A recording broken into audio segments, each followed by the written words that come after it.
Blob Twister, vous êtes des voyageurs ayant parcouru les 4 coins du monde et dont les anecdotes se sont quelque peu mélangées. Vous allez devoir recomposer fidèlement, dans le bon sens et dans le bon ordre, les images de votre carnet de voyage afin d'être le premier joueur ayant reconstitué le puzzle de ses souvenirs. Le jeu se déroule en plusieurs manches composées de 3 étapes. Étape A, les préparatifs. Étape B, la réaction. Étape C, la reconstitution. Étape A, les préparatifs.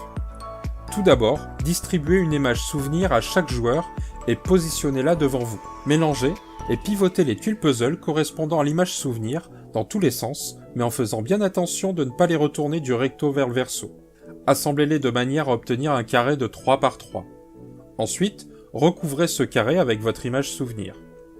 Chaque joueur prend alors la place de son voisin de droite et récupère les 10 cartes actions de sa couleur, ainsi que le cadre correspondant. Étape B, la réaction. Cette étape se joue entièrement en simultané. Tous les joueurs soulèvent leur image souvenir et la déplacent à proximité de leur puzzle. Faites bien attention à ne pas bouger ou changer le sens des pièces de votre puzzle. Ensuite, disposez vos cartes actions dans le cadre de programmation en lieu et place de la tuile puzzle que vous souhaitez faire bouger. En effet, c'est grâce à vos cartes actions que vous allez pouvoir reconstituer votre puzzle. Les cartes actions sont de 3 types, les vertes, les bleues et les rouges.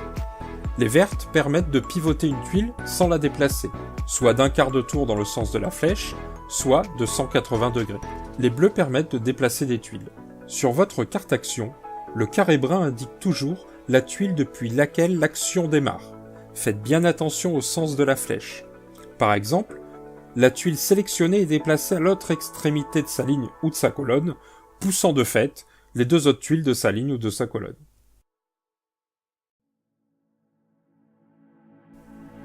Les cartes rouges, elles, sont un peu particulières.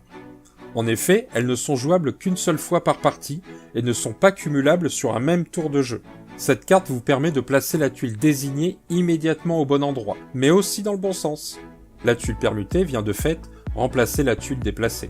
Pour cette carte, comme pour la précédente, elle vous permet de placer la tuile désignée immédiatement au bon endroit.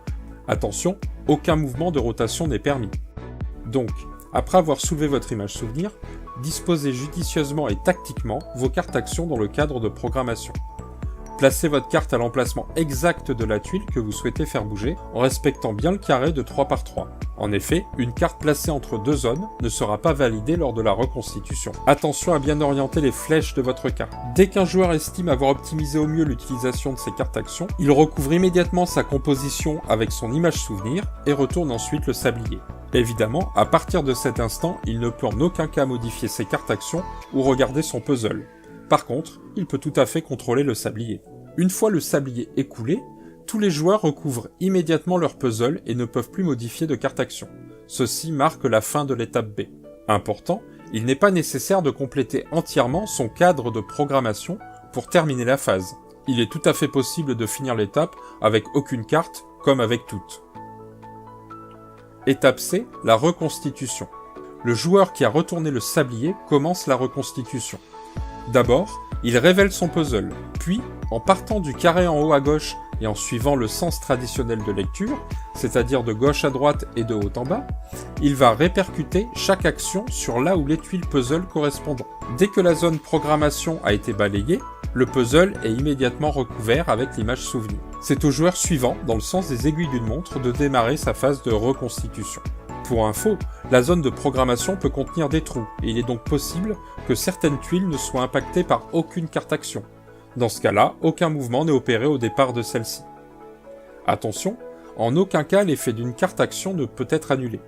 Important, si une carte action n'est pas correctement positionnée, et que de fait, son action ne peut être appliquée, cette action n'a aucun effet. Mais attention, elle compte quand même comme une carte utilisée. Par exemple ici, les 2 cartes actions n'ont aucun effet, car elles sortent les tuiles du puzzle. Dès que chacun des joueurs a réalisé sa phase de reconstitution, 2 cas possibles peuvent se présenter. Soit personne n'a encore pu finaliser son puzzle, auquel cas une nouvelle manche démarre, chacun récupère en main toutes ses cartes actions, à l'exception de la carte rouge qui, elle, est définitivement défaussée.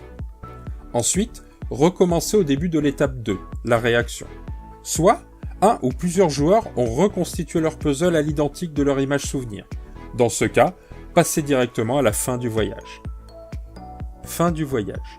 Si un seul joueur a reconstitué son puzzle, alors il gagne la partie. Si plusieurs joueurs parviennent à reconstituer leur puzzle dans la même manche, alors c'est celui qui possède le plus de cartes rouges en main qui gagne la partie. En cas d'égalité, c'est celui qui a utilisé le moins de cartes actions lors de la dernière manche. Et si l'égalité persiste, c'est le joueur qui a retourné le sablier lors de la dernière manche qui gagne la partie. C'était la règle en vidéo de Globe Twister. Merci et bon jeu.